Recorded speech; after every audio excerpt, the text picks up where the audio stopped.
Miller and Harley chapter number 32 aerobic respiration.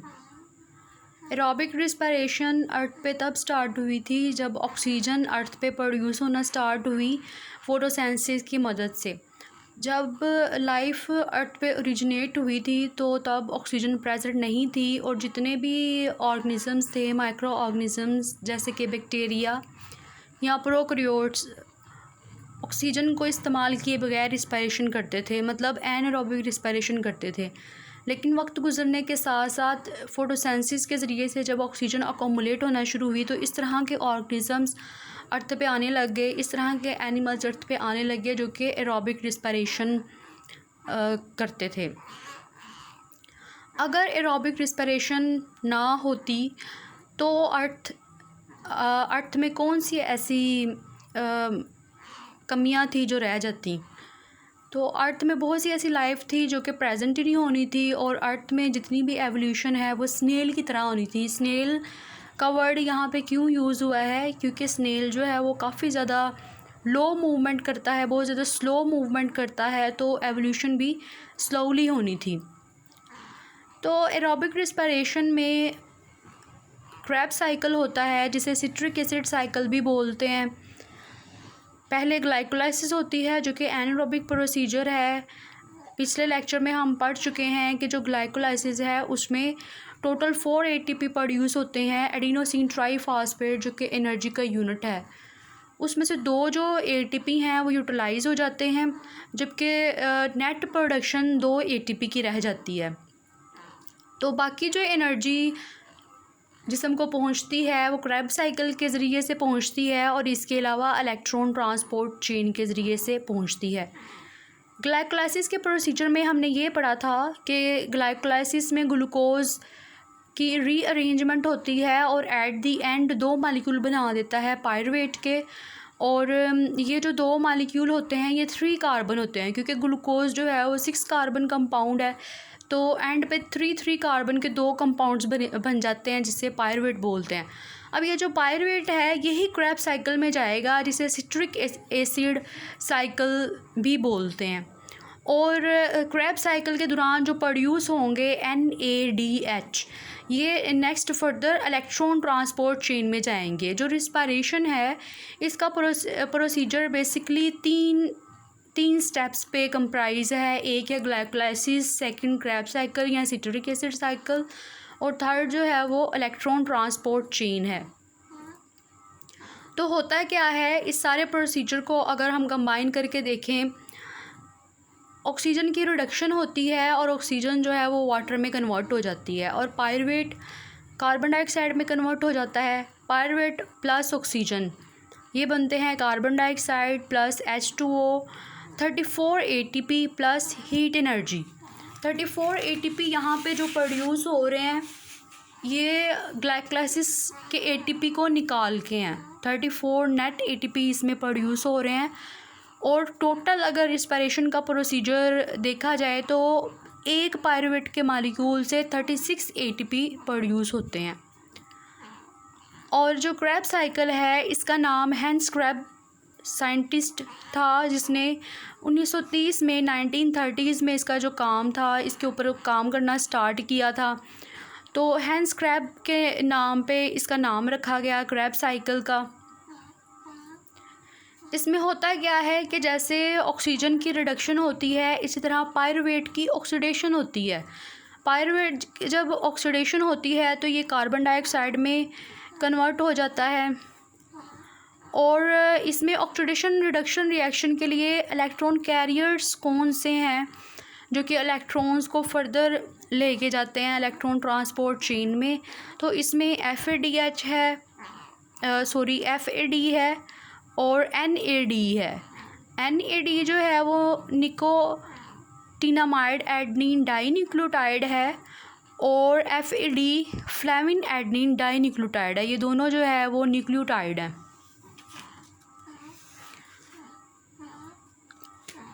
Further ये जो 2 nucleotide हैं इनकी रिडक्शन होती है NADH में और इसके अलावा FADH2 में। अगर हम ये देखें कि इसमें क्रैब साइकिल में प्रोडक्शन क्या क्या होती है, क्रैब्स साइकिल के दौरान कौन सी ऐसी एनर्जी है जो कि प्रोड्यूस होती है। तो क्रैब्स साइकिल में कार्बन डाइऑक्साइड प्रोड्यूस होती है, इसके अलावा एटीपी प्रोड्यूस होता है और इसके अलावा NADH और FADH2 प्रोड्यूस होता है।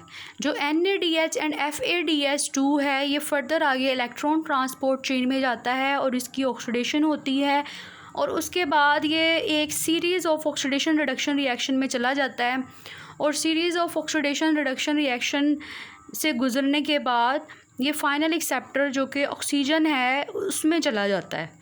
तो वहाँ पे ऑक्सीजन के साथ ये मिल के तो अपना प्रोसीजर कंप्लीट कर लेता है। ये सारा जो प्रोसीजर है क्रैब्स साइकिल का ये होता कहाँ पे है, ये माइटोकॉन्ड्रिया के मैट्रिक्स में होता है। माइटोकॉन्ड्रिया का मैट्रिक्स क्या है, यहाँ पे माइटोकॉन्ड्रिया फिगर में बनाया हुआ दिखाया हुआ है।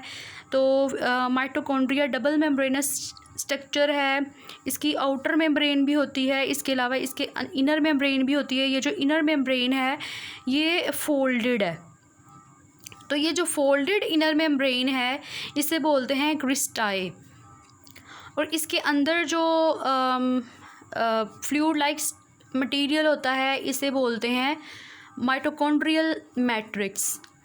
तो electron transport chain inner membrane में होती है, माइटोकॉन्ड्रियल मैट्रिक्स की बिल्कुल इनर मेम्ब्रेन में। यहाँ पे इनर मेम्ब्रेन में क्यों होती है, क्योंकि जो एंजाइम्स चाहिए होते हैं इस सारे प्रोसीजर के लिए वो माइटोकॉन्ड्रिया में प्रेजेंट होते हैं। जबकि जो प्रोकैरियोट्स होते हैं, प्रोकैरियोट्स में जितने भी एंजाइम्स होते हैं वो साइटोप्लाज्म में ही डिज़ोल्व होते हैं और जो एंजाइम्स प्रोकैरियोट्स को चाहिए उसमें साइटोक्रोम होते हैं, तो जो साइटोक्रोम है वो साइटोप्लाज्म में ही डिज़ोल्व होते हैं। तो आज हमने क्रैब्स साइकिल के बारे में और इलेक्ट्रॉन ट्रांसपोर्ट चेन के बारे में ब्रीफली डिस्कस किया है।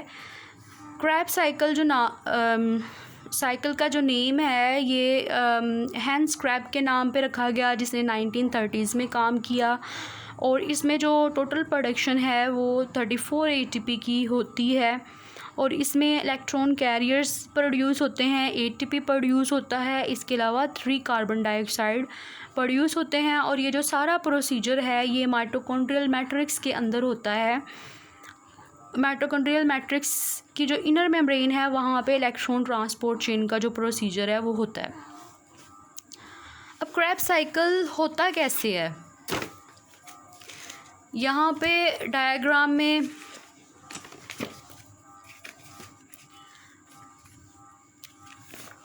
क्रैब्स साइकिल दिखाया गया है।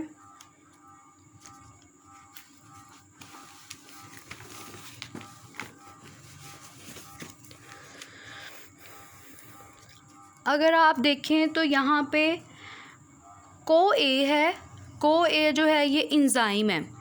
तो ये जो CoA एंजाइम है ये इसके अंदर एंटर होता है, एसिटाइल CoA बना देता है।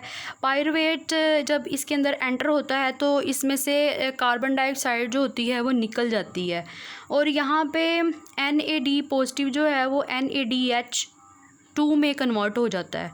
इसके बाद पायरुवेट जाता है नेक्स्ट प्रोसीजर में और यहाँ पे 6 कार्बन इंटरमीडिएट बना देता है जिसे सिट्रिक एसिड बोलते हैं और इसमें भी कार्बन डाइऑक्साइड रिलीज़ होती है। कार्बन डाइऑक्साइड रिलीज़ होने के साथ साथ इसमें NADH जो है वो NADH2 में कन्वर्ट होता है और क्योंकि यहाँ पे एक कार्बन डाइऑक्साइड जो है वो रिमूव हो गई है इसी वजह से ये जो 6 कार्बन इंटरमीडिएट है ये कन्वर्ट हो जाता है 5 कार्बन इंटरमीडिएट में